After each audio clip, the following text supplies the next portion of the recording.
Been talking a lot about hate crime tonight and the new Scottish hate crime law that is coming in on April the 1st, April Fool's Day.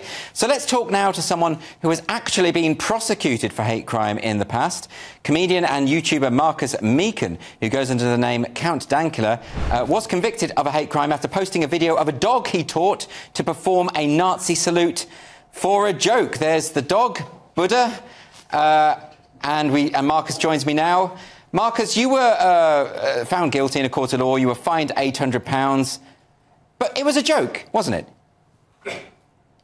Yeah, it was 100% a joke. Like anyone that was watching the video would be able to tell that. Like, that was clearly the intention. I even gave the context at the start of the video explaining why I did what I did. But, you know, that didn't really help me much in court. And can you tell us what happened? When did you first hear about this, and when did the police turn up? Well, I was in Iceland at the time when the video started blowing up. So I really didn't know what was going on because I wasn't connected to any Wi-Fi or anything. So that was fun to finally connect to Wi-Fi and have my phone explode. But it was I think it was maybe about 4 days after I was back in the UK that the police came and knocked on my door and arrested me and took me away over a joke that I made.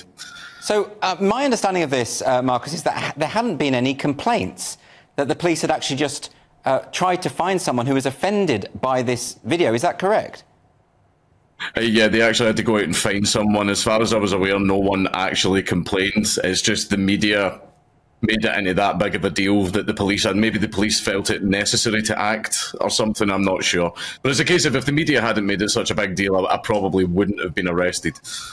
Yes, but it's interesting to me that you were prosecuted under this, the Communications Act, Section 127 of the Communications Act, that says that you can't post anything grossly offensive. I wasn't there in the courtroom. You were there in the courtroom. Can you tell me, did they make a convincing case that what you had said, the video you had made, the Nazi pug, was in fact grossly offensive? No, they didn't make a good case. But I mean, I would say that though, wouldn't I? But no, they didn't really make a good case. The prosecutor was trying to constantly, all the way through it, present the thoughts that were in my head. Even though I clearly stated my thoughts at the start of the video, the prosecutor was saying, no, this man wants to kill millions of people. And he decided to convey that message using an ugly dog, apparently. Apparently I couldn't come up with anything better for my master plans of building the Fourth Reich. So, yeah, and even though he was just assuming the thoughts that were in my head, the judge just took that verbatim. Even though basically the British intelligence went through all my electronic devices, they went through everything and found no evidence whatsoever of any links to far-right groups or far-right beliefs or anything. But, you know, none of that helped. I was still convicted for being a big bad Nazi. But you can understand that, you know, if you come from a Jewish heritage and you lost relatives in the Holocaust, that a joke around these kind of themes might be upsetting. I mean, would that be a fair thing to say? Oh, yeah. Completely fine, yeah. Like, no one's going to enjoy every single joke that's told. There are jokes out there that annoy me, and I don't like them. You know, I find them quite offensive. But I'm not trying to get anybody thrown in prison for that. I just sort of go, well, that wasn't a very nice joke. And then I get on with my day because I'm an adult. Now, Marcus, I want to ask you about this because you're in the middle of this. You know, you're still living in Scotland as this new hate crime law is coming in. Do you fear... I mean, I've seen a lot of your YouTube material. You know, you can be quite near the knuckle, quite salty. Do you fear that they might come after you again? Something to do with a parakeet, maybe this time? No, I've rode this horse before. Like if they come after me again, like I kind of know what to do, and I've still got my lawyer and stuff like that on standby. But the thing that is a little bit concerning is your intent and the context doesn't matter. That's what's most worrying because, I mean, you're a comedian yourself. I've seen you on stage saying outrageous things, and because I know you personally, I know that you don't believe any of the things you're saying. You're being funny because you're a comedian.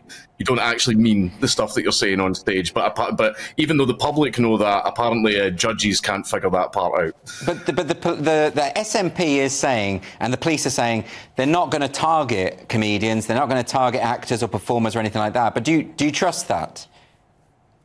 They also said they weren't going to go after jokes with the original legislation, you know, Section 127 of the Communications Act. They says, oh no, jokes are fine. They said that back then. That obviously was not the case. No, I fully believe they're going to go after any type of artist, any type of, public play, performance or anything, street performers, like online comedians, YouTube channels, tweets and everything. I mean, you're already getting people, leftist activists online, lined up, counting down the day till they get to grass everybody in. Like, they're excited about it, and then even have Hamza Yusuf saying, oh, please don't use it to make vexatious complaints, even though he's guilty of making vexatious complaints himself. Yeah, it's tricky, isn't it? Because they're saying you can complain anonymously, so there's not going to be any ramifications there. And they're also pledging to investigate every single complaint. The idea that they're just trusting activists not to behave vexatiously does seem kind of bizarre, doesn't it? But why do the Scottish people put up with it? Doesn't there come a point where the SNP's excesses, their authoritarian instincts, just makes the electorate turn away? It's because of the three things that, Scottish people are raised with, say please and thank you, don't get into a stranger's car, the Tories are bad and evil and you should oppose them in every manner that you possibly can. So even if, the right wing proposes something good in Scotland, it's bad and we hate it and we don't like it. We hate things like freedom and stuff like that, apparently, despite, I mean, Braveheart would kind of make most of the world think that we loved freedom, but no, apparently not. We were fine enough to take on the English, but hearty words is where we draw the line. Yeah, I saw that film where he shouted freedom. He didn't shout down with hate speech, did he?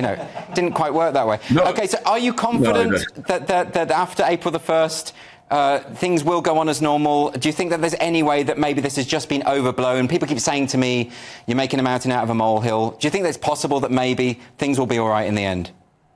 No, the exact same thing happened with Section 127. Like, when you first introduce a law, you make sure you apply it to, like, the real bad guys. So they were going after, like, the full-on white nationalists, the ones that are palatable to the public, where the average person on the street would go, oh, of course that guy got arrested. And then everyone starts to support the law, more convictions happen under it, which sets precedents. And then when the law is nice and strong, within, the Scottish legislation, that's when they flick the switch and go, right, let's start going after the government dissidents now. OK, yeah. Well, we'll see what happens. Where can people find more of your problematic material? On YouTube, under Count Dankula. I'm not recommending my Twitter because I behave very badly on Twitter, so I'm not going to inflict that upon more people. But yeah, you can find me on YouTube under Count Dankula. Fantastic. Marcus Meekin, thanks so much for joining me. Thanks, Andrew.